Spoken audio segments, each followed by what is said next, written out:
So I asked the computer if it had improved me. I watched you change. I'm beginning to think that the sheer process of being taken apart atom by atom, put back together again, why it's like coffee being put through a filter. It's somehow a purifying process. It's purified. It's You're changing, Seth. Everything about you is changing. Those weird hairs that were growing out of your back, He finally came to the conclusion that they were definitely not human. I'm an insect who dreamt he was a man. I loved it. But now the dream is over.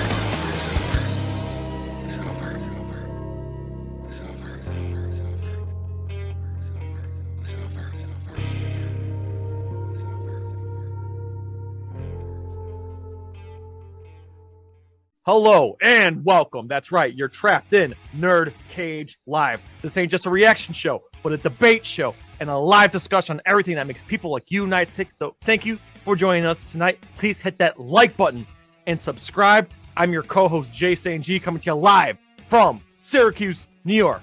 And always with me, the warrior from Wakanda, the fiend from Louisville, my man, Mark Withers. What's shaking? Hey, what's going on, man? Super excited to be here as usual. And yes, tonight's episode is going to focus on the 35th anniversary of David Cronenberg's The Fly. Now, Jay, this movie is more disturbing now than the first time I watched it, but I wanted to get your perspective. Having rewatched it recently, how do you feel about this movie? Well, first and foremost, do not eat anything while you watch this movie because it is disgusting. However, I am going to say this. Yes, it's aged very well, and this is a very rare exception where the remake is better than the original. I have to agree. I mean, for 1986, the special effects in this thing were absolutely fantastic, including the makeup, which actually got them an Academy Award nomination. Now, before we even go any further, I kind of wanted to get into the origin of how this movie was made.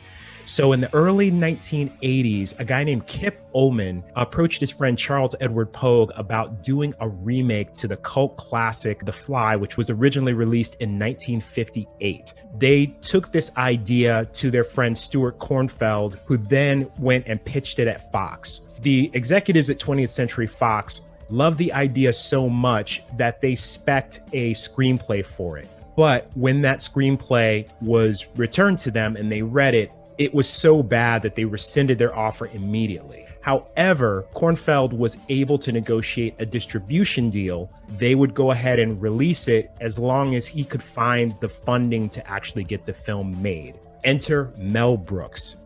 Now, most people are going to recognize that name from movies like Blazing Saddles, History of the World Part 2, Spaceballs, and all these great comedy movies.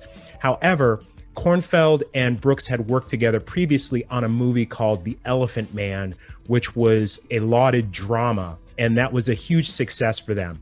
Brooks insisted on taking his name off the movie to sort of avoid confusion because he thought that if people knew that he was associated with the film, they would think of The Fly as a comedy and they may not actually go in to see it. Or if they went to see it, they might get a misconception and then might not enjoy the film.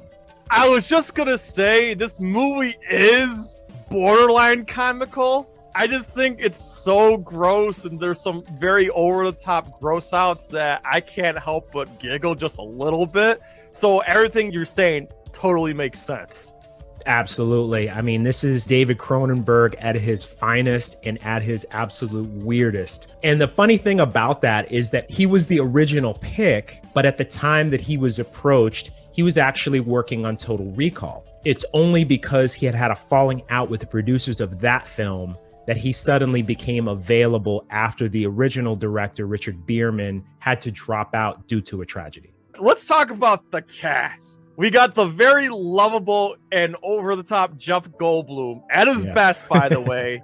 Geena Davis, who was basically like the hottest and most paid actress at the time, who had a very long reign in Hollywood for like 10 years, that she was the highest paid and the biggest actress in the world. And the fact that they got her to do a movie like this, right. And she also gave a really great performance as well.